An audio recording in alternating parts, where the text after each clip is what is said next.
Hello friend, আমরা আজকে চলে এসেছি পঞ্চমীর দিন দুর্গা পুজো দেখতে। পুজো নয়, ঠাকুর দেখতে। আমাদের এটা গ্রামের মন্দির তো, তাই ঠাকুর দেখতে চলে এসেছি। ফাঁকা এবং ভিড় নেই। প্রথমে চলে এসেছি পঞ্চমীর দিন। এখন মন্দিরটাকে সাজানো হচ্ছে, ভালো করে রেডি করানো হচ্ছে। আমরা 4 বোনে চলে এসেছি ঠাকুর দেখতে। তোমাদেরকে ঠাকুরটা দেখিয়ে দিচ্ছি। খুব সুন্দর হয়েছে দেবী মা, খুব সুন্দর দেখতে হয়েছে। তার পাশেই আছে মা কালীর রূপ। মা কালী এবং দুর্গা পাশাপাশি মন্দির আছে। এটা হচ্ছে মা কালী, কৃষ্ণকালী। এই কৃষ্ণকালী আছে। এই মন্দিরটা আমি ঘুরে ঘুরে দেখাচ্ছি তোমাদেরকে।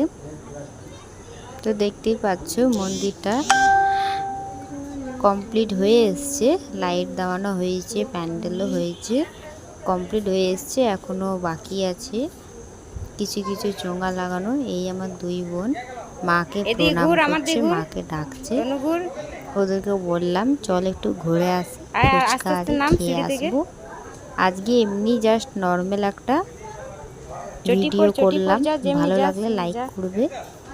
এমনি নর্মাল একটা ভিডিও শ্যুট করলাম, ভালো লাগলে লাইক করবেন। আমিও নেমে পড়ছি সিঁড়ি থেকে, এবার বাড়ি যাব।